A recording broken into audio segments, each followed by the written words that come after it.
name is Tony Santani. I live in Prior Lake, Minnesota, and I work at the Flint Hills Resources Refinery in Rosemont.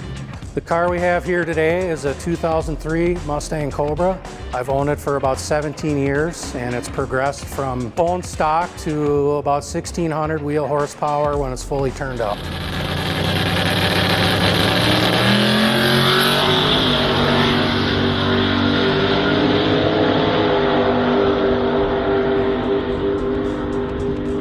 It's got 4.6 Cobra engine still. It's not an LS swap.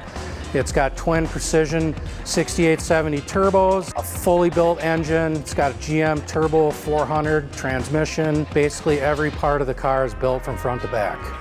I think what sets me apart in this car is that there is no other cars with a mod motor Ford engine that are running this kind of power, and that you can still street drive it and have the fun that I do as a street car with this car. So Bad Cobra just came about when I bought the car. I joined a forum and I was trying to think of a name, and I picked Bad Cobra, and it really wasn't a very bad Cobra back then, but it's become one now, and the name kind of stuck. And you know, when I go to a show or anywhere, everybody knows Bad Cobra now because it's got a little bit of street cred, and you know, it's a pretty fast car. It's well known around the area, and you know, I think it's earned its reputation very well.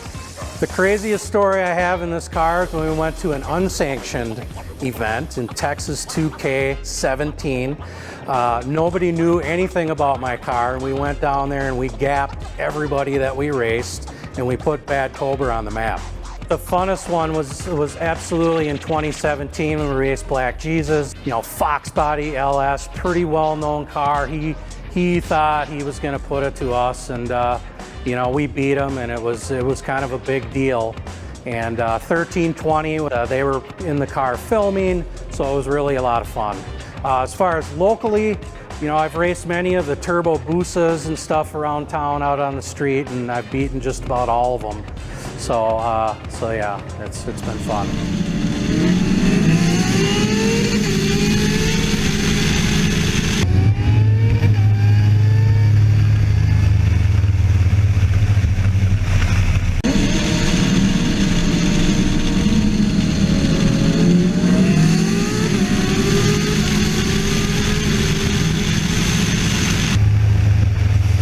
So I've always been a Mustang fan.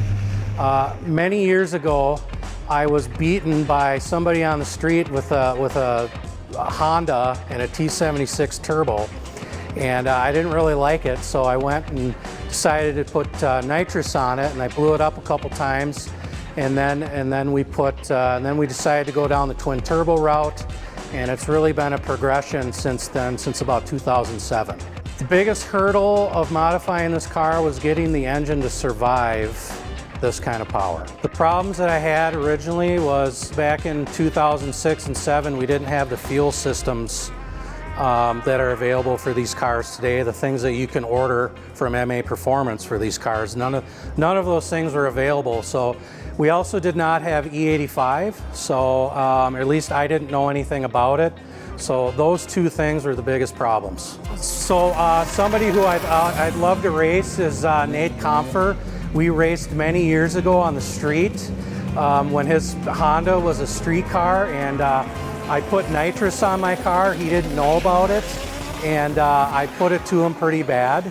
So the Honda that beat me on the street, his name was Dustin, and him and Nate were friends, and Dustin put about 3 cars on me, and the week after we put a 150 shot on my car, and Nate did not know about that. Right, and then we went out and raced Nate. He thought he was gonna gap me, and we put it to him pretty good, and he wasn't very happy, but yeah, it was a lot of fun. So a few people I'd like to thank is my brother and his business partner Greg at Finish Line Performance. They are located in Denver.